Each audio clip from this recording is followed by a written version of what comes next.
out there. I see commentary that if you just build great games, everything would turn around. It's just not true that if we go off and build great games, all of a sudden you're going to see console share shift in some dramatic way. We out there. I see commentary that if you just build great games, everything would turn around. It's just not true that if we go off and build great games, all of a sudden you're going to see console share shift in some dramatic way. Not true that if we go off and build great games, not true that if we go off and build great games, not true that if we go off and build great games, all of a sudden you're going to see console share shift in some dramatic way. Sing it with me, fellas. Cap, cap, cap, cap, cap, cap, cap.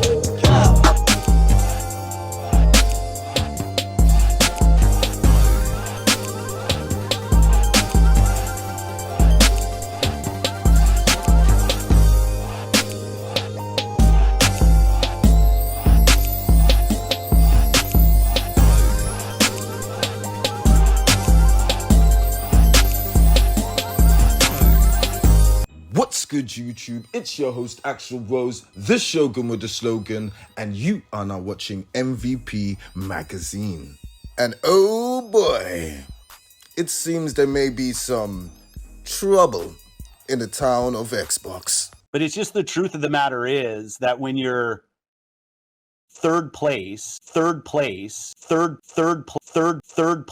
in the console marketplace, and the top two players are as strong as they are and have in certain... Yeah, stop your waffling and excuses. Now, since the absolutely abysmal launch of Xbox exclusive RedFall, Xbox head honcho Phil Spencer has taken it upon himself to go on an internet worldwide apology tour. And to be honest, in my opinion, he's only made things worse. Like, the continuity from generation to generation is so strong. I see a lot of pundits out there that kind of want to go back to the time where we all had cartridges and discs and every new generation was a clean slate and you could switch the whole console share. What? Now, before I really get into breaking this whole interview down, I gotta give it up to my boy Paris because, woo! He stayed on Phil Spencer's neck. He was asking them difficult questions. He came out swinging. Bow, bow, bow, bow. But I am going to bring it back again to another common theme that I do hear through the community. And I've actually said this to you in the past, but it's about communication coming from Xbox. I do feel back in 2021, you did a fantastic job with communication, which arguably has been the best year during this current generation of Xbox. Obviously, we know that 2022 was a light year. 2022 was a light year for Xbox as far as releasing titles. Damn! Now, last year, during the showcase, you had the 12-month plan. You didn't necessarily deliver on all the games coming. No, we didn't deliver. No, we didn't deliver. No, we didn't deliver. No, we didn't deliver. No, necessarily, we didn't deliver. Damn! Now, whether you like Xbox or not, you gotta give Phil Spencer his props. You gotta keep it. I'm gonna keep it 100. I'm actually gonna reach into my gamer account and keep it 1,000 with Phil because he could have hid behind PR or any other little damage control thing, but no, he came out and answered the difficult questions on his own live on air, and I've got to give him respect for that. No matter if I don't agree with everything he said, he still came out to face the music. It's just that his band was not playing anything we like. Out there, I see commentary that if you just build great games, everything would turn around. It's just not true. Now, all jokes aside, hearing the head honcho of a major gaming corporation say something like this is really worrying. It just speaks to how tone deaf the upper management are at Xbox Studios. Like, seriously, what was the point buying all those studios, making all that hype about all these new games, if the plan wasn't to make great games and sell the consumer on Xbox and the Game Pass brand? Like, what was the point?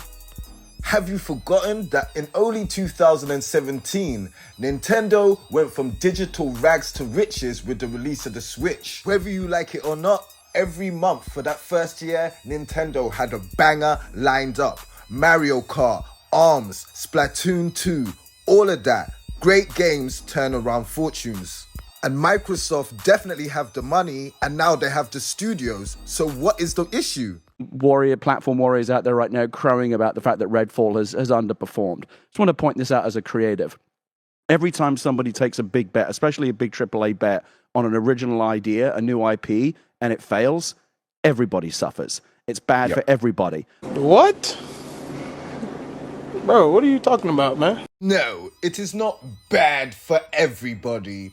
If Sony can launch a game like Bloodborne and have it be a success, artistic games are free to do what they want. Nintendo can launch games like Breath of the Wild, which is essentially a survival game, even though it's still a Zelda game, and still be successful. We even have them launching Cardboard, for God's sake, and it's successful. Right now, if you're a true Xbox fan, it's definitely time to cut the excuses. There is no time for that. I'm surprised Phil Spencer didn't learn from Crackdown 3. He didn't learn from the cancellation of Scalebound. Why is he still having these issues? He's been in this position for 10 years now. Our vision is that everybody who's on console has to feel like they have a great experience and they're a first-class citizen. They've invested a ton in our platform. Hold on, let me just fix that footage right quickly.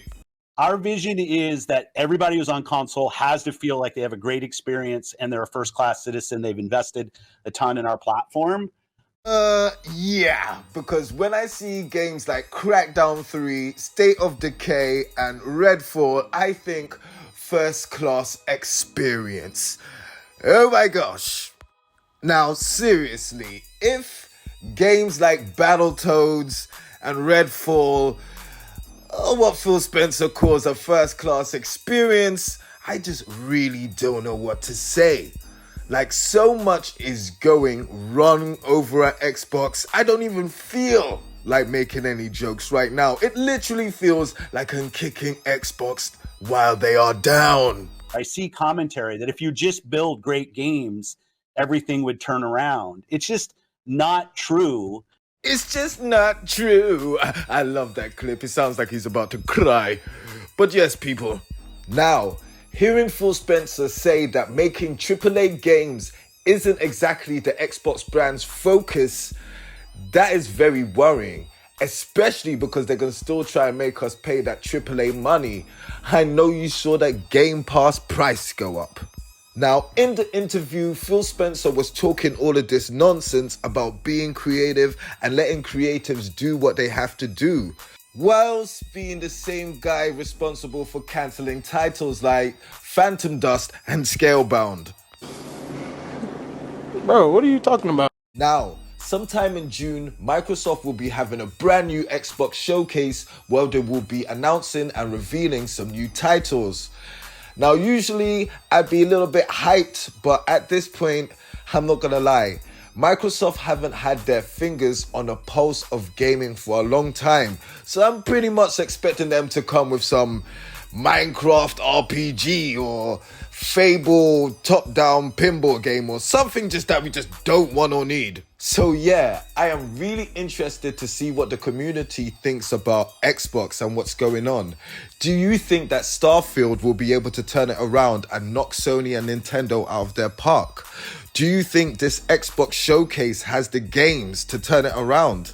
I will not lie, seeing Microsoft pull a game like Hi-Fi Rush out of their booty was dope, especially because we never knew it existed. If they've got more stuff like that, I may be interested. I mean, I've already got a Series S, but they've really got to convince me if they want me to go and get a Series X. To tell the truth, at this point, I spent a lot more time on my Xbox One.